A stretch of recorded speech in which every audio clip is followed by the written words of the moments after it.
আসসালামু আলাইকুম রহমতুল্লাহি ওয়া বারাকাতুহু। দেশের বাইরে যে জায়গাতে দেখছেন সকলের প্রতি শ্রদ্ধা রেখে স্মরণ করছি। দেশের স্বার্থে, জনগণের স্বার্থে, জনগণের জন্য কিছু কথা বলছি। প্রত্যেকটা জনগণের জন্য এই কথাগুলো প্রযোজ্য। এই বাংলার মাটিতে যে ব্যক্তি ভালো কাজ করবে, উপকার করবে, উপকারের বিনিময়ে অপমান নিয়ে ফিরতে হবে। বাংলাদেশের সরকার, যেই সরকার আসুক, যদি এই সরকার ভালো কিছু কাজ করে, এই সরকার এই বাঙালি জাতির থেকে অপমান নিয়ে এই বাংলাদেশ ছাড়তে হবে। আপনি আপনজনের উপকার করছেন, আপনজন উপকারের বিনিময়ে অপমান দিবে।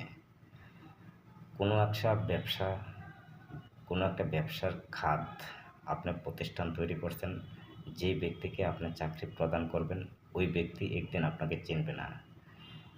যে কোনো মহল, যে কোনো খাত, যে কোনো প্রতিষ্ঠান কিংবা যে কোনো সেক্টর, মোট কথা অল এভরিথিং বাংলাদেশের উপকারের প্রতিদান অপমান। মনে রাখবেন, যতদিন এই পৃথিবীর এই বাংলাদেশের মাটিতে বসবাস করবেন, অন্ততপক্ষে আপনার নিজের স্বার্থে এই কথাগুলো মনে রাখবেন। উপকার না করে পারা যাবে না, উপকার করতে হবে। এমন কিছু উপকার করবেন না যে উপকার করতে গিয়ে যে উপকারের প্রতিদান অপমান নিয়ে আপনি ফিরতে হবে।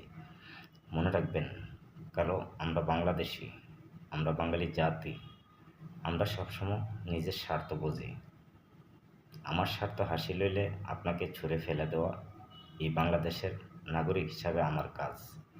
সবাই এই বিষয়টা মাথায় রাখবেন যে বাংলাদেশের মানুষের মাঝে উপকারের প্রতিদান অপমান নিয়ে ফিরতে হবে। যেই ব্যক্তিই হোক, যত ভালো কাজ করুক, সে অপমান নিয়ে এই দেশ ছাড়তে হবে।